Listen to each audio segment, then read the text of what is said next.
to the other show. So alam ko na kung ba't kayo nandito. Tungkol dito sa hawak natin ngayon, Insta360, para sa ating secondary camera review and also experiment na rin. So stay tuned.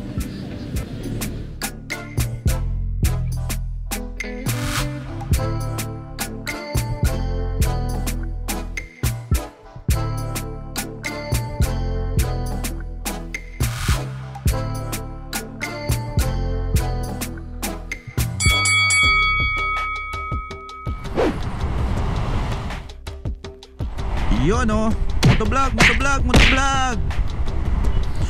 Alright, kung katulad nyo rin ako dati na naghahanap ng secondary camera, katulad nito, etong topic natin is for secondary camera for our motovlogging journey. First off, bali na-inspire ako sa mga video ni Sir JT, Katoto, Trupa. So lahat sila, they are now jumping to the 360 bandwagon. Actually si Trupa matagal ng 360 talaga yung gamit niya eh. Dapat talaga guys, bibili lang ako ng GoPro Hero 9. And then gagawin kong secondary tong GoPro 7. Kino-consider ko rin na bumili ng drone. Para sa akin, mas trip ko yung output ng 360 camera in terms of flexibility as a secondary camera, okay? Hindi ko pa din papalitan yung GoPro Hero 7 Black natin as our primary POV camera na nakalagay dito sa helmet. Mas maganda pa rin yung color production nitong GoPro and also mas magaang kasi siya kumpara dito sa 360 camera natin na Insta360. Mamaya i-try naman nating ilagay sa mga iba't ibang pwesto ng motorsiklo natin tong camera para makita natin yung mga capabilities itong 360 camera natin. Okay guys, ano ba yung unique dito sa video na to? So kung mapapansin nyo, halos lahat ng mga tao sa bumili ng Insta360, ang binili nila is yung Twin Edition. Ang binili lang talaga natin dito is yung 360 na lens para sa mga 360 footage. Ito na yung way natin para makatipid ng konti kasi hindi naman natin kailangan yung 4K na lens. Okay, bakit hindi GoPro Max yung binili natin? Kasi medyo mas mahal pa siya, nasa mga around 25 to 28,000. Mas mura lang din ng konti pa rin to, and also meron kang mga option kasi modular siya. 12 o'clock midnight. Unbox lang natin siya ng mabilis. So galing siya sa courier na FedEx since in-order natin siya sa site. Ang ginawa natin dito is binayaran natin siya through PayMaya for around $408. Ito yung mga laman niya sa loob. So nung umorder ako nito, meron akong link na ginamit. So, meron siyang libreng, it's either battery or selfie stick. So yung in-order kong 360 edition, so itong binili ko is ito lang mismo. Itong package lang na to mismo. So wala siyang kasamang 4K. Katulad nga sinabi ko, meron naman akong GoPro. So hindi ko siya masyadong gagamitin. So nakatipid ako dito ng mga ilang dollars din. So yung package na kinuha ko is yung package na meron kasamang memory card. And also may kasamang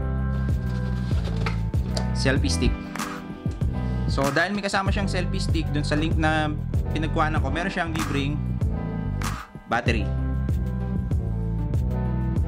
Sige, unbox na natin siya.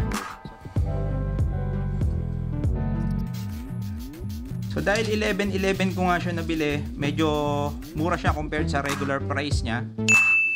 So total, binili ko lang tong lahat-lahat na to, kasama tong selfie stick for around 20,300 plus. So ito yung kasama niyang memory card, 32 gig. Ito yung kasama niyang battery. So ayan, buksan na natin kung ano ba laman nito. So ayan, tulad din ng mga nasa ibang video ng mga nag-review na, hindi ko na isa-isain to kung anong feature nito. Papakitaan ko na lang kayo na sample. Ito yung pinaka lens niya, 360 degrees. So, meron pa siyang cover. Also, ito yung battery niya. USB-C cable. Saka yung stickers.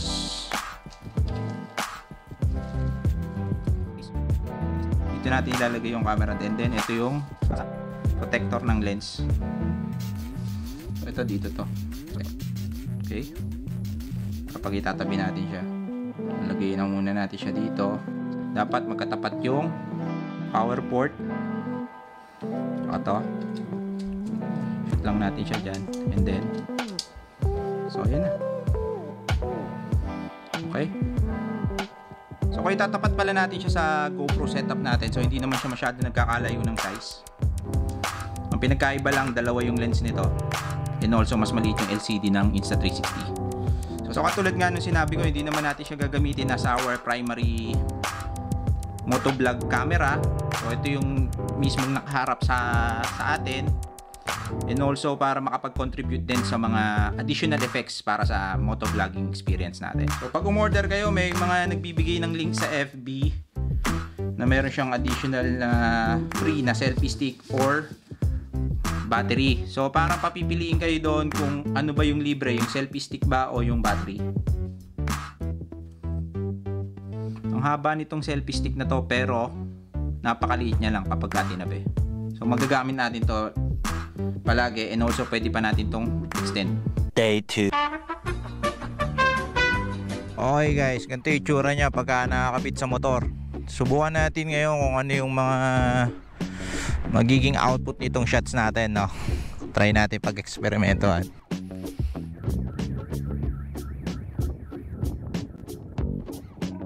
Na-mount na nga natin yung camera sa scooter. So nakatodo yung selfie stick.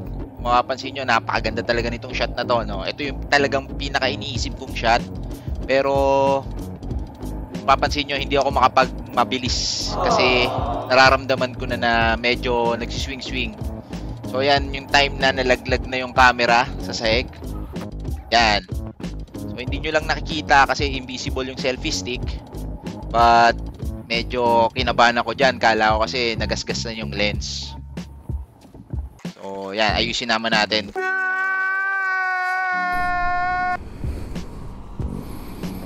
Subukan naman natin ng ganito lang, no?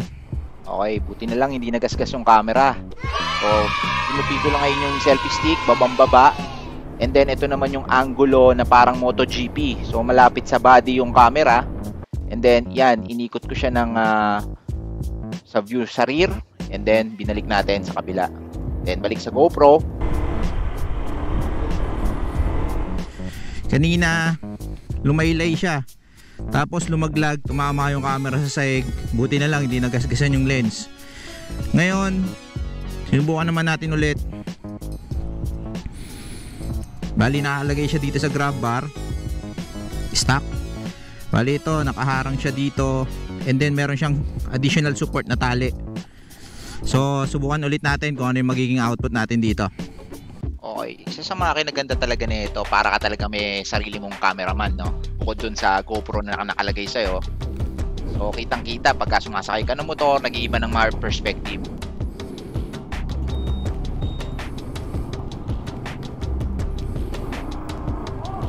So, itong time na to, napansin ko hindi pa rin enough yung tibay niya ng pagkakamount.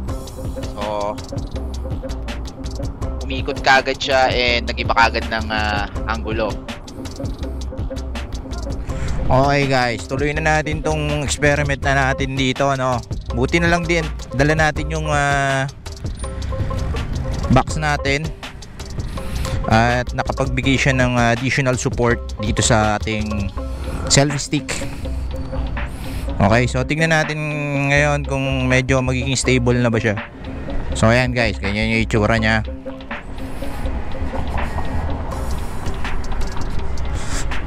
Subukan ulit natin. Expert. Take note guys, ginagawa ko lang video na to, ako lang mag-isa. Ito talaga yung pinakagusto kong angulo sa lahat ng shots ko. Mapapansin nyo, nasa gitna yung statue. So pabilog yung rotonda na yan. O, naka-center siya. Pero hindi pa rin ako makapagmabilis. Okay, itong mga susunod na shot na ipoprovide ko sa inyo, yung mga sample na application or mga videos na nagawa ko na. Stay tuned! So, dito sa unang shot, nakatodo yung selfie stick. So, medyo maulan yan. Kaya merong mga ambon-ambon yung lens. Yan, bali, lagay ko siya sa motor, then inangat ko siya. Transition, lagay ko sa ilalim ng tulay yung camera. And then, yan, inikot ko na siya using dun sa editing sa cellphone. Then, inikot ko ulit siya. Tapos yan, tamang selfie lang kami dyan. Shout out Tito Reyes and Nader. Then ito, naka-mount siya sa handlebar. Mapapansin nyo yung mga angulo dyan. Nasi-switch ko, no? Nakukunan ko yung mga kasama ko. And also, nakukunan din ako.